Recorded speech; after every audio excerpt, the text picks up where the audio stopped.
Olá, você confere agora notícias que estão em destaque no Senado Federal.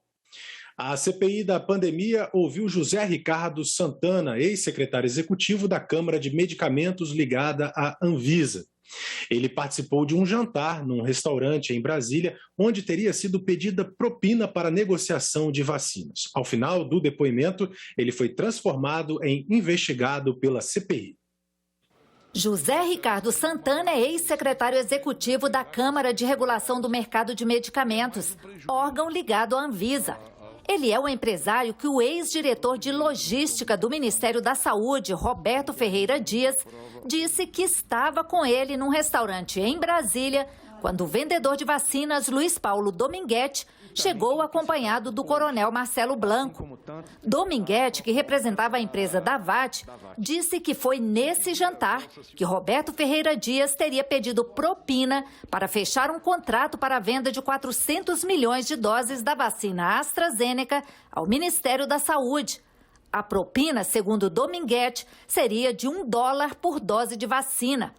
A CPI, Ricardo Santana disse que é amigo de Roberto Dias, confirmou que estava nesse jantar, mas negou que tenha havido pedido de propina. Senador, eu não presenciei nenhum pedido de vantagem indevida. Ricardo Santana disse que pediu exoneração da Anvisa em março do ano passado e que foi convidado por Roberto Dias para trabalhar no ministério. Segundo ele, chegou a trabalhar, mas nunca foi efetivado. A suspeita da CPI é de que ele trabalhou informalmente para a Precisa Medicamentos. Num áudio exibido pelo relator do dia 14 de junho do ano passado, Ricardo conversa com o lobista Marconi Albernaz sobre uma reunião que teria tido com a doutora Nise Yamaguchi. Nós passamos a noite trabalhando num plano que é fruto, de visitas essa semana ao Ministério. Ela, com a equipe, conheceu algumas áreas, conversou com muitas pessoas e ficou de entregar um plano para o ministro e para o presidente da República, que trata-se de uma força-tarefa que vai fazer um trabalho intenso em 14 dias, focado aí em 3 pilares. O primeiro é uma comunicação, para a apresentação dos resultados de governo de uma outra maneira, uma nova abordagem. Segundo, todo um trabalho de prevenção, olhando para o Brasil inteiro. E o terceiro são medidas para a retomada econômica. Essa apresentação mesmo tratava de quê? Inclusive nos áudios, eu acho que eu tive a oportunidade de tomar nota, eu acho que passava por uma questão que ela tinha interesse em realizar alguma questão sobre a retomada econômica do Brasil e com relação à testagem, que era uma coisa que ela acreditava. O senhor passou uma noite toda discutindo com a doutora Yamaguchi sobre economia? Sobre economia? E não era com o Paulo Guedes que ela tinha que reunir? E o senhor, nessa época, qual era o seu trabalho no governo? O senhor estava onde no governo? O senhor era funcionário do governo, na área econômica? O que o senhor fazia? Não, senhor. Nessa época eu não estava no governo. Eu queria só informar a Comissão Parlamentar de Inquérito e a quem, evidentemente, estiver nos acompanhando, que o senhor José Ricardo Santana é suspeito nessa Comissão Parlamentar de Inquérito de ter participado de ações para fraudar a licitação de compra de testes rápidos pelo Ministério da Saúde. Esses testes que ele referiu que eram objeto de estudo e que teria passado a noite na casa da senhora Nise Yamaguchi discutindo sobre esse estudo para apresentar ao presidente da República, apresentando inclusive um roteiro de procedimento. Vossa Excelência teria apresentado um roteiro de procedimento para desclassificar os primeiros colocados para favorecer a Precisa Medicamentos, que apresentou proposta 4 vezes maior que a primeira colocada em contrato de mais de R$1 bilhão. Esse contrato era um contrato de mais de R$1 bilhão. A licitação não foi concluída porque o Ministério da Saúde, na sequência, resolveu não comprar, decidiu não comprar esses testes rápidos. Apesar do áudio, ele não explicou o que era esse plano e se ele foi realmente entregue ao presidente. Ricardo Santana confirmou que conhece Francisco Maximiano, dono da Precisa Medicamentos, e outras pessoas relacionadas à empresa, mas negou que tenha trabalhado ou trabalhe para a Precisa. Conhece Danilo Trento? Já o encontrei, sei quem é e já o vi algumas vezes. Foi ele ou Maximiano que contrataram Vossa Senhoria assim que saiu da Anvisa? Para trabalhar informalmente no setor? Senadora, nunca fui contratado pela Precisa. Informalmente nunca veio para poder intermediar compra de kits, testes ou mesmo vacina? Não, senhora. Dados que chegaram à CPI mostram que Ricardo Santana fez parte da comitiva levada à Índia pela Precisa Medicamentos para tratar da negociação da vacina Covaxin, que a empresa tentava vender para o Ministério da Saúde. Em depoimento à CPI, Francisco Maximiano não quis dizer por que o empresário José Ricardo Santana fez parte da comitiva que foi à Índia.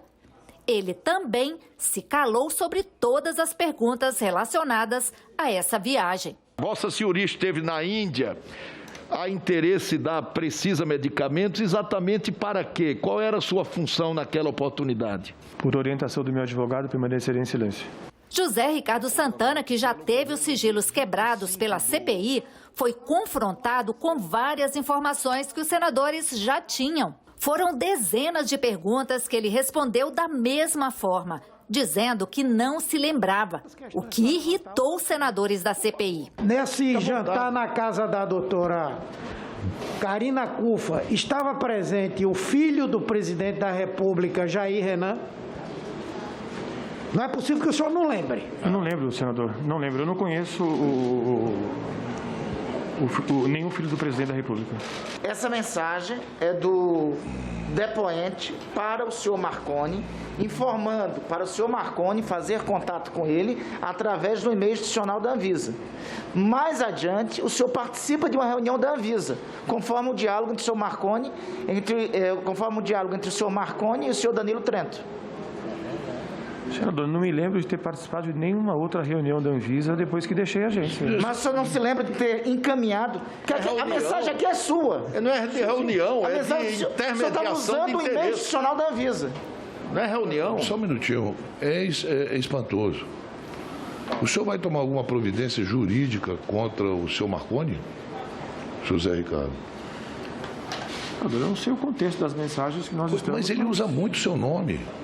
Se o cidadão usa meu nome sem meu consentimento, eu vou processar até o último dia da minha vida. Mas é mais grave do que usar. Porque eles conversam muito. Pois é, mas não, ele não se lembra. Por isso que eu estou tirando ele disso, senador. Ele não lembra.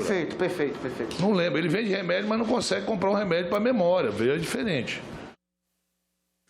E a CPI da pandemia programou para a próxima terça-feira o depoimento de Ivanildo Gonçalves. Ele é um motoboy que teria sacado 4,74 milhões de reais para uma empresa de logística que tem contratos com o Ministério da Saúde.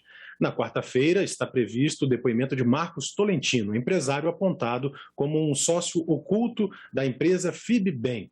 E na quinta-feira, Francisco Araújo, ex-secretário de Saúde do Distrito Federal. O presidente do Senado rejeitou o pedido de impeachment contra o ministro do Supremo Tribunal Federal, Alexandre de Moraes. O pedido foi apresentado pelo presidente da República, Jair Bolsonaro. Rodrigo Pacheco explicou que a advocacia do Senado entendeu que o pedido de impeachment não demonstrava que o ministro teria cometido crimes de responsabilidade. Como presidente do Senado, determinei a rejeição da denúncia por falta de justa causa, por falta de tipicidade e o arquivamento do processo de impeachment. Esse é o aspecto jurídico sustentado pela presidência, afirmado e reafirmado aqui pela presidência do Senado, mas há também um aspecto importante, que é o da preservação de algo fundamental ao Estado de Direito e à democracia, que é a separação dos poderes e a necessidade de que esta independência de cada um dos poderes seja garantida e que haja convivência a mais harmoniosa possível entre esses poderes. E quero crer que esta decisão, que define por parte do Senado Federal e da presidência do Senado Federal este pedido de impeachment, possa constituir um marco de restabelecimento das relações entre os poderes, da pacificação e da união nacional que tanto nós reclamamos, que tanto nós pedimos, porque é fundamental para o bem-estar da população brasileira, para a possibilidade de progresso e de ordem no nosso país. E em audiência pública no Senado, o ministro da Economia, Paulo Guedes, afirmou que não vão faltar recursos para a compra de vacinas. Guedes defendeu na audiência pública a aprovação da PEC que está no Congresso e permite o parcelamento dos precatórios. A previsão seria de um gasto de quase 90 bilhões de reais em 2022, valor 60% maior do que o pago em 2021 de 56 bilhões. Segundo o ministro, desembolsar esse valor todo de uma vez inviabilizaria a compra de vacinas e o investimento em programas sociais. Os precatórios são uma pressão muito maior do que as demais, porque chegou de repente, eu vou falar disso um pouco à frente. Isso não é tão previsível, está todo mundo dizendo que isso é previsível. Se fosse tão previsível, eu quero saber quanto que vai ser o do ano que vem. Saiu de 10 bilhões há 6, 7 anos atrás, de repente estava em 30, depois pulou para 50, esse ano subiu 100% praticamente, foi de 40 e poucos para 90. Mesmo que fosse previsível, é incontrolável. Então, é nesse sentido que nós esperamos a cooperação tanto do Supremo quanto do Congresso, exatamente para modularmos esses pagamentos. A PEC dos precatórios foi criticada pela Instituição Fiscal Independente do Senado, que alegou que a manobra serviria para abrir espaço no orçamento para o conjunto de benefícios sociais que devem substituir o Bolsa Família. O relatório do IFE também defende que o governo teria mecanismos para prever o aumento do valor a ser pago em precatórios. O ministro da Economia disse que espera uma saída que equilibre a lei de responsabilidade fiscal e a lei do teto, e que uma modulação no pagamento já aconteceu com estados e municípios. Você não pode estar juridicamente enquadrado se você desrespeita a lei de responsabilidade fiscal e a lei do teto. E, de novo, eu reafirmo minha confiança, tanto no Supremo, a fazer essa modulação ou reinterpretação, com a ajuda de uma brilhante interpretação do ministro Bruno Dantas, do TCU. Eu confio que essa solução virá ou da dimensão jurídica ou na dimensão política através de uma PEC. Ainda no debate sobre os precatórios, Guedes criticou o assessoramento da IFE ao Senado. Eu acho que os senhores estão muito mal assessorados, porque esse IFE, primeiro, dizia que o PIB brasileiro ia cair muito e que eu era otimista. Agora ele falava que nós não íamos não íamos conseguir crescer, aí nós estamos crescendo 5 e pouco. Agora ele já começou a prever que o ano que vem não vai... Quer dizer, evidentemente, ele é uma ferramenta de militância. Acho que o senhor foi injusto com o Senado. O Senado tem feito o seu papel e a informação do IFE não tem impedido que o Senado vote matérias de interesse do governo. Guedes também defendeu a reforma tributária. Ele lembrou que os rendimentos de capital não pagam imposto no Brasil há 25 anos e defendeu uma reforma para diminuir a tributação das empresas e aumentar a do rendimento de capital. Atualmente, as empresas são taxadas em 34%. Guedes defende que essa cobrança chegue a 24% e a diferença da arrecadação seja compensada na taxação de empresários. O que nós estamos fazendo é uma mudança radical nessa forma de tributação. Nós estamos fazendo o seguinte, olha, não queremos tributar as empresas, vamos baixar as empresas de 34 para 24 já. E se a arrecadação continuar subindo, como nós esperamos que aconteça, nós vamos reduzir para 21,5, nós vamos reduzir para 20. Esse é o nosso mapa. Agora, em compensação, se o dinheiro sair da empresa para o dono afluente, sim, ele vai pagar 20%, que é uma taxa até moderada.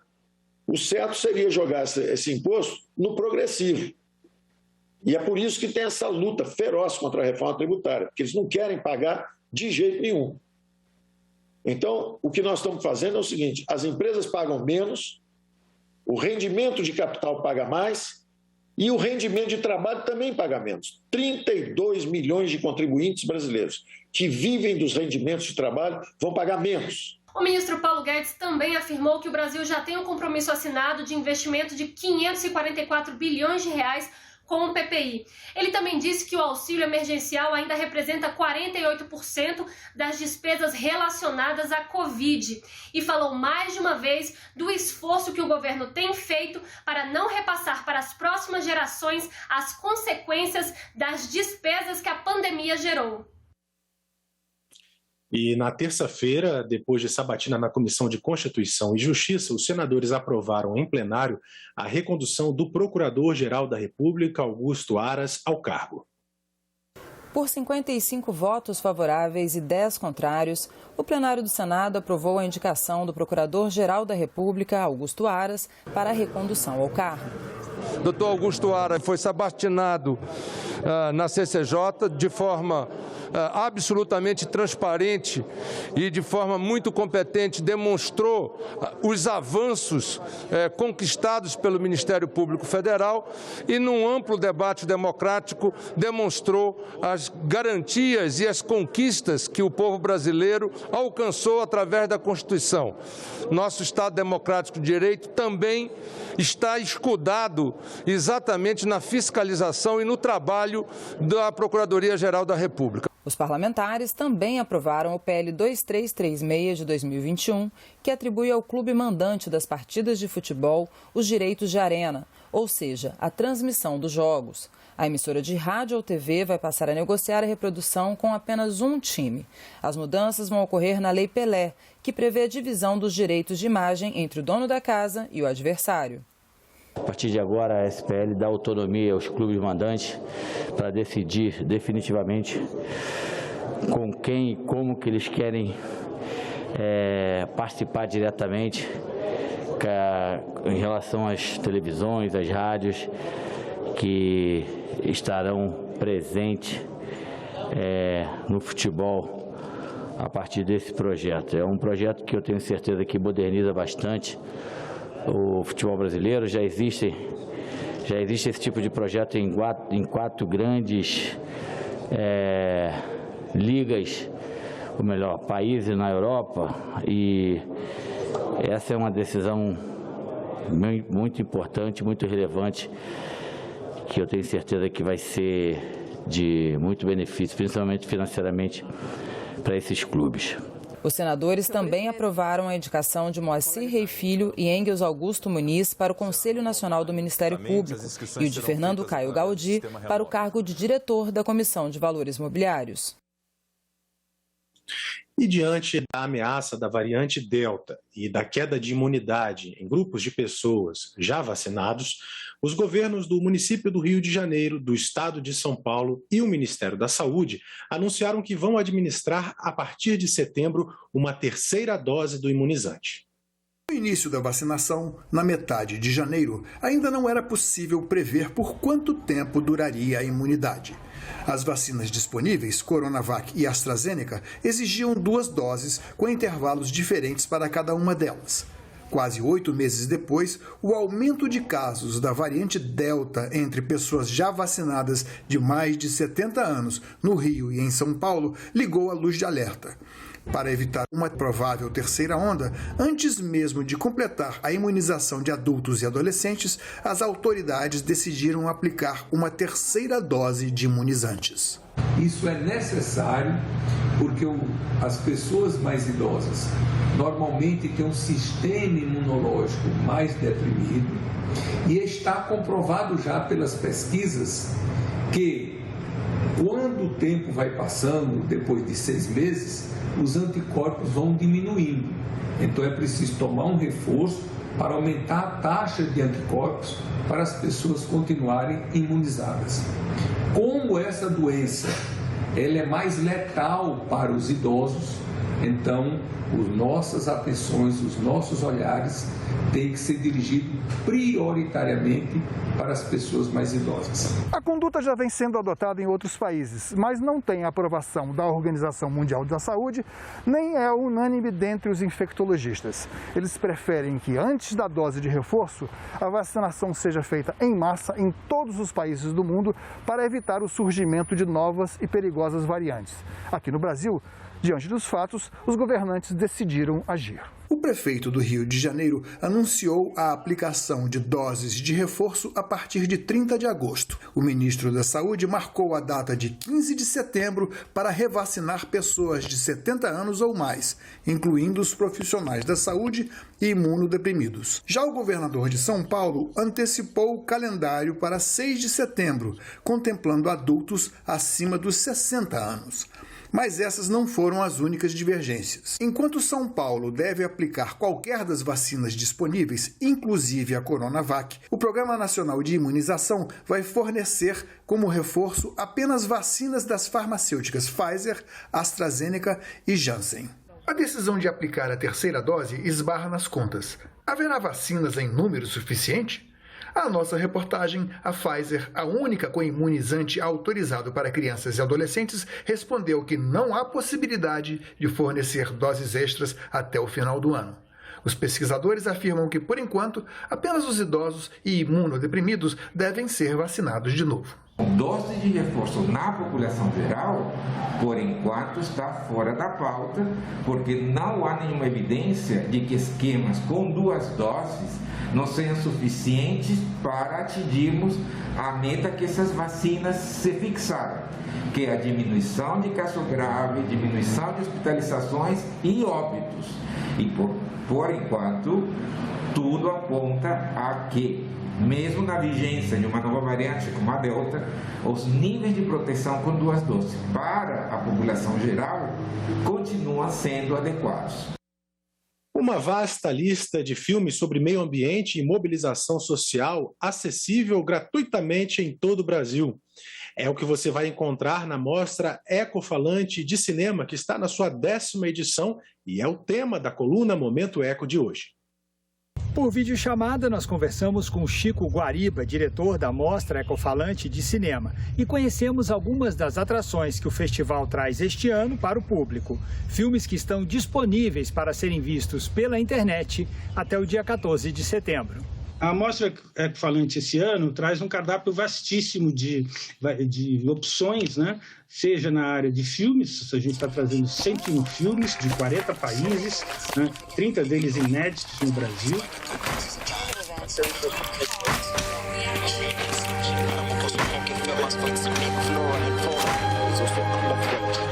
E também vai estar promovendo aí uma série de entrevistas e também debates. And the Syrian army, they used to execute people on that wall. This is a wall of execution. O ser humano precisa melhorar. Mudar para acabar com a pobreza, acabar com a violência.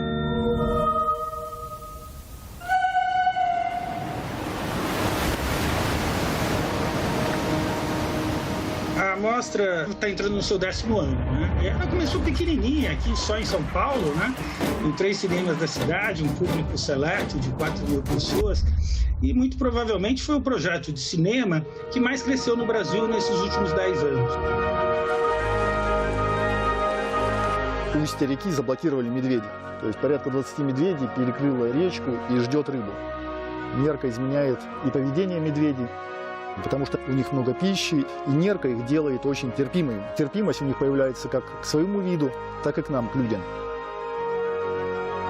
Antes a gente fazia a mostra presencial, a gente teve 80.000 pessoas, o último público. O ano passado a gente decidiu fazer de maneira virtual e a gente atingiu mais de 200.000 pessoas no Brasil.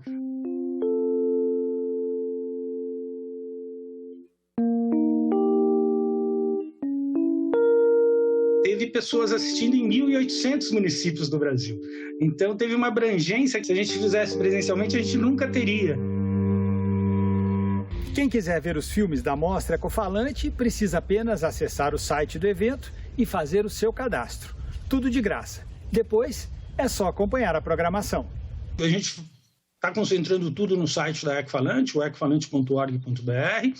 Lá você tem os filmes, as sinopses, os trailers dos filmes, tem quando os filmes vão passar, tem a programação também, então fica tudo mais fácil.